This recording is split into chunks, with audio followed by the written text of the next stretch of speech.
So the periodic table, the sewing machine, the song Yesterday by the Beatles. Sal, what do you think all these things have in common? Science, sewing and singing. Well, I can't do any of them. Is that the threat? That's exactly right. And they all start with S. That's the end of the segment. Now, let me help you out. All these masterful ideas and historic breakthroughs were inspired by a dream. Now, in an average lifetime, we will spend around 6 years dreaming. Wow. And clock over 100,000 dreams. So what can these nightly nuances tell us about our psyche and what really causes a nightmare? Yeah, this will be fascinating. We welcome Deirdre Barrett, a dream researcher at Harvard Medical School and author of Pandemic Dreams. Good morning. Welcome to the show. We need a quick lesson first up. Why do we dream? What's the purpose of them? You know, dream researchers completely disagree on that. Some have a one function, it's for wish fulfillment, it's threat simulation. I tend to think that that's almost like asking what is waking thought for, that it's really for everything, and we're thinking about all of our usual thoughts and concerns, but just in a very different brain state where visual areas are more active, emotions are stronger, but logic and verbal things are damped way down. What about nightmares? Can they really be caused by what we eat before bed? Like Larry often just chews on chilies, the bird's eye ones, just as like a throat lozenge, and it gives him bad dreams, he says. So is that true? There's no research to suggest that biochemically certain foods cause nightmares, but anything that causes a lot of gastric distress, like a very heavy meal or a very spicy meal, will wake you up more. So if you're having nightmares, you're way likelier to remember them. Oh, So that makes sense. Okay. Now, can we analyse some of the most common dreams and nightmares? And we're seeing a rise in COVID-related themes, of course. Are we just consolidating our day-to-day? It seems like we're living this nightmare of COVID at the moment. It would be impossible to get it out of our heads.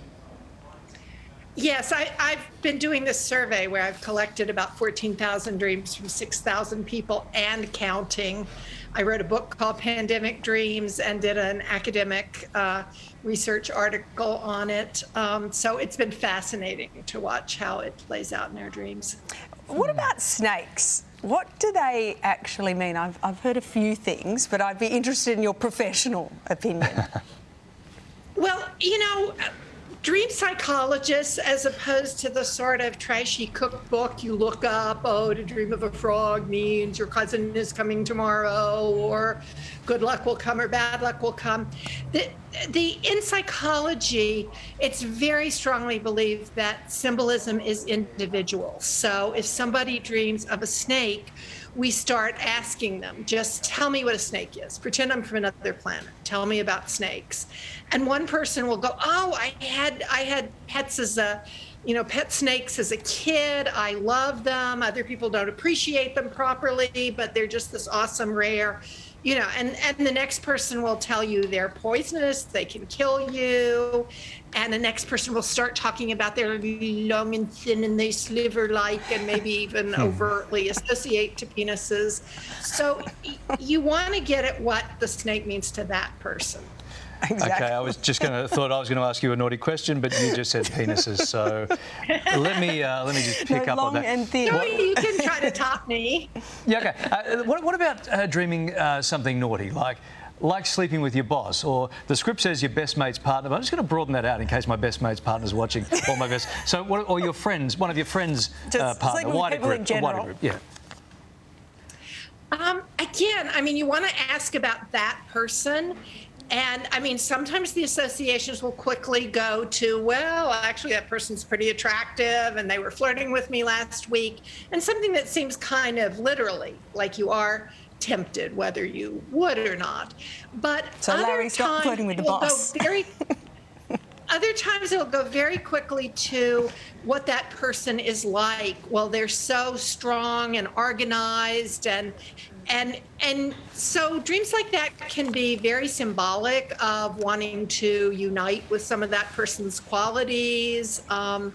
It definitely can be fairly literal, but it can be very metaphoric about things that person represents for you. What about the teeth falling out? Is it true that that's related to money worries? Or is it just bad dentistry? Again, you really want to, well, the last one, at least I've encountered, you want to ask the person, what are teeth? What would it mean for your teeth to fall out? And some people will start associating to when they were children and their baby teeth fell out, and maybe that is associated with they got money when they lost a baby tooth. The tooth fairy put money under your pillow.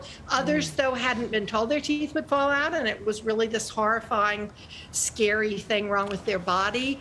Other people go to elderly people are missing teeth. It represents aging and perhaps death. People will tell you that teeth are your sex appeal.